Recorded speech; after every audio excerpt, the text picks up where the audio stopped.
Guys, what's up? And welcome back to another episode of The Breakdown with Bonds. I'm your host, Coach Bonds, and we're in part 2 of Is Crunch a Cult? Now, again, I know that I'm going to sound like a hater for this, but seriously, I do this for the people. I do this for the people who are new to fitness. I do this for the people who are passionate about fitness. And the same way that I lost my shit during 23 and I was like, I'm not a coach anymore, because I didn't want to be associated with the online coaches who basically exhibit the same predatory behaviors that we see in these gyms.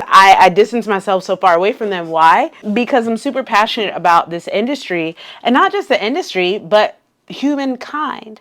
And what I have learned as someone that has worked in ministry, as someone that has worked in health and fitness for going on 10 years, it affects every aspect of you. As someone that has worked with people spiritually and someone that is now working with people physically as a personal trainer and nutrition and health coach. And then also someone who's worked with people up here. I'm not a psychologist, but I did a lot of mindset work myself and have created courses, programs, and of course, one-on-one coaching that gives people the same tools that I helped pull myself out of my darkest nights. And then I learned that those are actually like some legitimate tools. So anywho, as someone with experience in all three different realms of the whole mind, body, soul aspect, it's very disappointing when I see people like churches manipulating people's desire to get their spirits fed. And this isn't all churches, it's mostly mega churches. Gyms, again, manipulating and monopolizing and capitalizing off of people's pain points to get them in the door and take their money. So this is hitting so much deeper to me than just I worked there and I didn't like how they treated me or my niece or my clients, right? It's so much deeper than just I had a bad experience with y'all. Because when you hear the same stories from people over and over, you guys know me.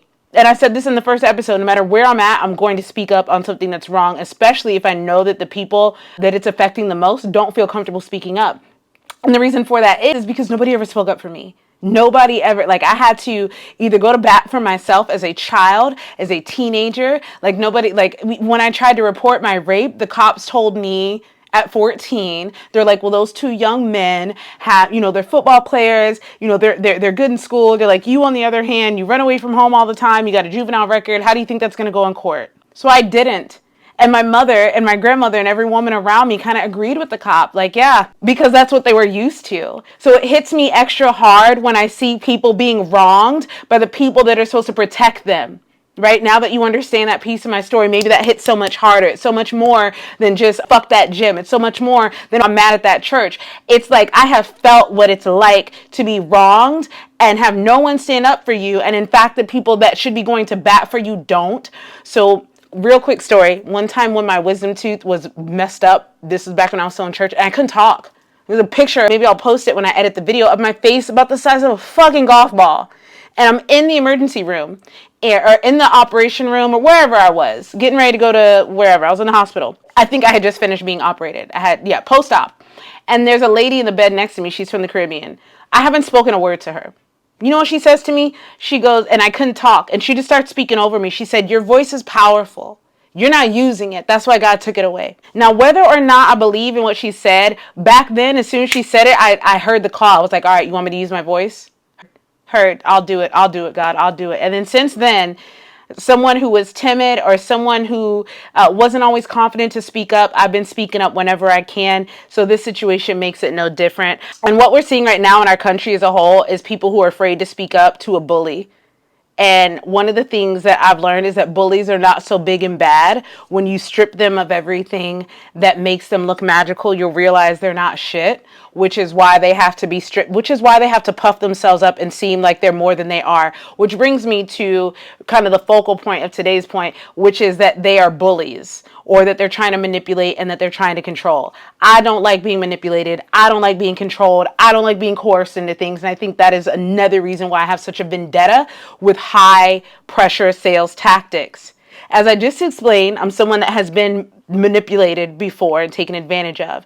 But even down to like my car purchase and just things like that, no one can make you buy anything. Like, let's get that clear. I want to take full ownership and responsibility for some of the poor choices that I have made. However, and this is where the whole trauma-informed coach comes in, and this is why I don't like big box gyms. Because I understand what it's like to be in a situation where someone who may have more experience, more confidence, more cunning, more savvy than you, sees that you have a need, they exploit your need for their own personal gain, and then they don't feel bad about it because they say that's just the name of the game. That's what they do with church. That's what they do with Crunch. What I do not like is, and I was actually having this conversation with a friend earlier, where he sent me a screenshot email of a female that was recently fired from Crunch for doing the right thing, for doing the same thing I did, which is sending a long HR email to them to tell them about what's going on in her branch. I can't read it because it's going too fast and it does have some names in it. I'll save that for when Crunch comes to contact me first, personally, talking about defamation. And I'm like, what's that? You want to do some discovery? Anywho, so I'm reading this message to my friend, and the first thing that comes to mind to me is like, this is so annoying, right? Two different conversations today. One of someone that showed me a brand new email of a young lady that tried to stand up to Crunch HR. They ignored her and they fired her. The other thing was I had a conversation with another fellow entrepreneur, and he was telling me, like, we were talking about the whole LA Fitness FTC finally coming after them. Thank God. And he's like, well, the reason why, companies do that and make it hard to cancel is because the MRR and, companies' valuation is proven by client retention and this is that and the other. And I know that. I'm lucky to have those of you here that have stuck here with me. So this is in my client community. This is being filmed live.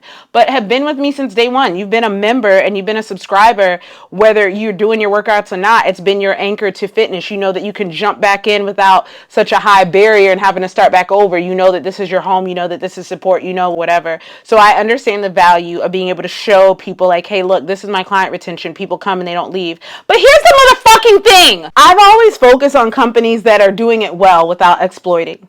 And until recently, those companies, there were three that I had in mind. We had the three I had in mind, Chick-fil-A, Publix, which if you've ever visited Florida, we're crazy about our Publix, kind of like people were with Wawa, and then Target, until recently, till they lost their shit. These three companies have managed to scale and grow while keeping their moral, their ethics, and their integrity, but again, minus Target. But what they're known for, right, is their great customer service, the experience that you go in there, right? You know that at Chick-fil-A and at Publix, you're going to get above, like, top tier customer service. If not, it's going to be above average. You can't get that anywhere else. And they've managed to grow and literally scale, and you still get that same thing at every location, similar to Disney. Like, Disney isn't perfect either. Again, these companies aren't perfect, but they've done a great job at company culture. Again, Target dropped the ball, right? But somebody had to be the example. It sucks to suck. And it wasn't going to be Walmart because they supply goods to too many, people, too many of us that are at poverty level right before it, right above it or below it. So that we were never going to bring Walmart down. Not like that. If a sweatshop couldn't bring them down, then So anywho, with that said, there are companies that have shown us that it is possible to scale and keep your integrity.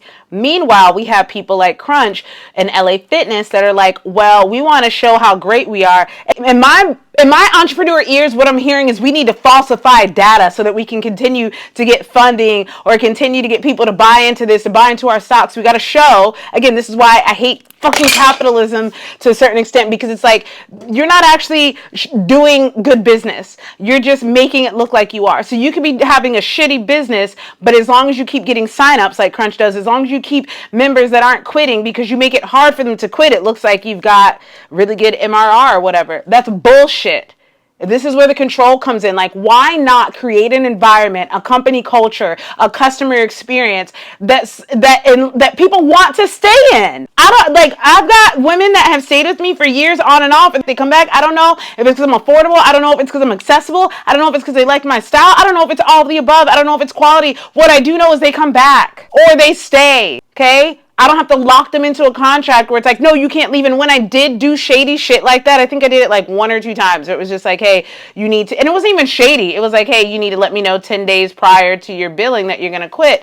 And then there were people that would do it like 7 days or 9 days or whatever. And I did have like one tussle that I remember specifically. And the woman tried to blow it out of proportion. I was like, ma'am, like, you got everything that you asked for and you didn't follow the instructions. So like, don't do that. This is the part that kills me. I had Crunch's back. So much. Like, before I started working there, when I read the reviews, because I used to have such a great time there. Before I read the reviews, before I started working there, I wrote an amazing long review for Crunch about, like, I would see people talking shit about them and like, they wouldn't let me cancel and this is that. And I took the side, kind of like bootlickers for billionaires, kind of like the people that are still defending big tech and big pharma Obama and the president because in your crazy mind you think you're going to be like them or you see yourself as equal to them. I defended Crunch just like I used to defend the church and be like, anyone that has anything negative to say about them, you're just a slacker or you don't care about your health and blah, blah, blah, blah. This is why I'm so loud now that I'm on the other side, because if I was so loud for them, like for everyone who was so loud for Trump to get elected, you need to be just as motherfucking loud about like, hey, I was wrong, because that's what I'm doing right now. That is exactly what I'm doing right now.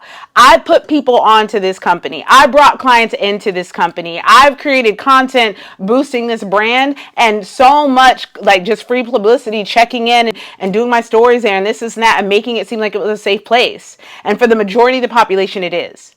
And this is the key thing. For the majority of the people, they will have a normal experience. And that's how it should be, right? It shouldn't be silence those who had a bad experience because they're going to mess up the brand name. No, it should be let's hear the people that didn't have a good experience, because even though they're in the minority, they still fucking exist. This is the whole basis of mind and body. This is the whole basis of being trauma informed and inclusive, understanding that I'm creating a space for people like that who, where they go into the normal environments, they don't get that same treatment. If you watch my TikToks, I was talking about how sometimes we get treated differently in certain spaces. I'm tired of that shit. I'm tired of being overlooked and undervalued. But let me bring it back into the point of Crunch being full of shit. Okay, because we got a little off. You can't bully someone into making a commitment to their health, right? We don't want to let them out because first the excuse was, well, it's good for business to not let people out of their contracts so easy. You know what else is good for business? Being a good fucking business. Having good leadership that creates a good team and a safe environment where people feel comfortable coming forward, where clients feel comfortable coming forward and quitting on their coach or moving and not having to make up excuses like moving so I can get out of a contract. Like, holy fuck, guys. Y'all don't own people. You don't get to control when someone's ready to make that commitment. I went through that 2 or 3 times. The thing. I have packages at all tiers. I have people that can work with me for as little as like, what is it? $39 a month, $40 a month, $75 a month, $197, $3, $4, like, you know what I'm saying? There's different tiers that offer different things for different needs. There are some people that will start off at the lowest tier, the membership, which is basically like a DIY subscription membership type thing. Like you get your recipes, you get your workouts, there's a community. I'm here if you need me, but it's not one-on-one coaching. And there will be people that sign up for that. And even though I know they need more and they know they need more, this is where they feel comfortable starting. And so my job is not like to always upsell and always be upselling. My job is to check back in and be like, hey, so your goals were A, B, C, and D. With this packet or with this program that you have, do you feel like you're on track to meet your goals? Is this meeting your needs? And if they say yes, I can challenge them and be like, really? Because this is what you wanted and this is where you're at. Are you sure you're okay? Yes. And that's it. I can maybe try to coach around it, but all these, like, again, the whole point of that package that is that it's not coaching, it's self-guided. If people want, and when people are ready to upgrade, they will. And yes, you can tell people about what's available. There's a difference between letting people know what's available and trying to entrap people so that they lose their autonomy. So I have to come into these words. Like, what I'm saying is, hear me out. When they, like, there could be people that only can afford to, like, in their budget, in their mind, their nervous system feels comfortable releasing $80 a month for 1 hour session with a trainer, like at Crunch or something, right? We all know, unless you're like someone that's experienced and can do this on your own, that's probably not going to do very much, but it is a lot more than nothing. I'd rather have 30 people that come see me 1 time a month and at least like a doctor, right? Like come in and have a check-in with me, right? I'd at least have that than have nobody coming in because they're afraid that when they do, they're going to get suckered into a $400 a month, $500 a month contract, which some people that's nothing, but to some people that could break the bank. Right? My job is not to put a barrier to your health. My job is to figure out where you're at, what your goals are, and realistically what we can make happen in that time. Right? Because if somebody gets the lowest package and it takes them 3 years to get their goal because that's what they can afford and that's where they're at, then so be it. But I'm not about to put people not only in debt or put their nervous system on the fritz and get people into a stress state that doesn't already help their fitness journey. And now people have funky relationships with their body, with food, with exercise. But now we're going to put this extra barrier of, I feel uncomfortable at the gym. I feel uncomfortable canceling, or I feel uncomfortable, like this is actually too much. Like there's all these barriers when we should just make it a low barrier. Like people like Jillian Michaels and the coaches that scream and yell, you got to get disciplined. They're so one-dimensional and basic in their teaching skills because that's not how you teach people. But when you have cults, churches, organizations, people that are so focused on cash and profits over people, they will do crazy stuff and they'll justify it. And I can remember when I was signing and filling out contracts with people in the beginning, and I would be like, damn, this is a really long ass contract, and damn, this is a lot of talking, and damn, this is a lot of signing. I brainstormed with a fellow coach, and we came up with like shorter contracts that are very straightforward, very simple, and easy to read, so that it doesn't feel like somebody's signing their fucking life away for fitness. And I get it. It's part of the appeal. This is a big commitment. This and that. Y'all gotta understand, the same way teachers and just conservative people in general who don't understand that things change and that there are different types of people who respond differently, trainers and gyms need to understand that there are different types of people. And while that method may work for some people to lock them in and they don't go, there is a whole world of people who the regular fitness tactics will not work with, will trigger them, will push them further away, and are just plain bad for business. Jillian Michaels yelling at people, bad for business. My coach yelling at me, talking about Jesus can't save you now, bad for business. Women coming in to cancel and or downgrade their personal training, and you sit them at a table full of the biggest men in the room and the hardest salesmen, bad for business. I'm not asking for Crunch to, like, I can't even think of anything, like, for them to reimburse me or maybe the people they owe. But the main thing that I want from this is for gyms in general to get their shit together. Like, y'all don't have to be like this. You don't have to be a part of what is not great about America, because your energy and your company culture trickles down. So you guys acting like douches, you have trainers and a staff that is also douches. I can remember one kid that used to be one of my youth students. He was never a good one, just being real. He was a front desk kid, and he was really good looking and really buff and a bit of a whore, and sleeping with trainers that were my age. Whatever, have your life, live your life. That's not why I'm judging him, because he's a cocky little shit. And then he became a trainer. And then while he was a trainer, he couldn't get anybody to work with him because, surprise, training isn't just about yelling at people and telling them what to do. You do life with people. You come up with different methods that are going to help your client reach their goals. It's not just about, look at me, I'm the good trainer and I know what to do and you don't. Like, it's more than that. So I watched him not do well as a trainer, at least at this location. And then when you stand at the front desk and you got to try to get people to do your free consult, he would be like, you know anybody that wants to do this? I don't even understand why they would say no. They're all fat. They need this. That's the kind of people that you produce. And what kind of culture, how do you think that people who are fat are going to feel working in a gym where they got this dude who's side-eyeing them mad because they didn't sign up for training, because why y'all put this pressure on them to hit these crazy numbers, and you don't even vet and make sure that you have actual good coaches. You just want warm bodies or people that can do sales. You don't care if they're good. You don't care. And again, that in and of itself is not the problem. But again, it's manufactured excitement. It's manufactured, right?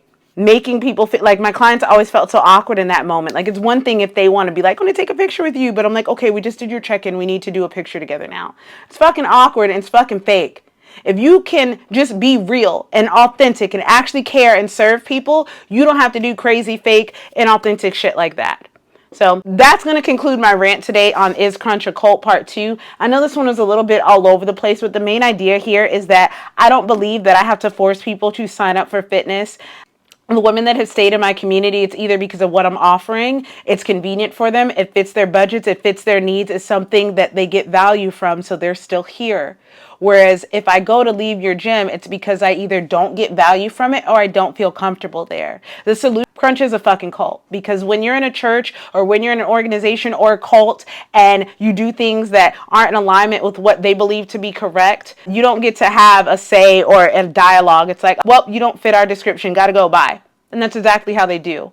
So keep that in mind as you are shopping. I don't want to, if you're having a great experience at Crunch, continue that great experience. But hey, you've been warned. So that concludes my episode of The Breakdown with Bonds. Is Crunch a Cult Part 2. Make sure that you like, subscribe, comment, and share. For anyone who's out searching for a gym, you want to find an inclusive space. You want to find a place that seems like they have trauma-informed people that work there and where you're not just a dollar sign. I'll see you guys next time on The Breakdown with Bonds.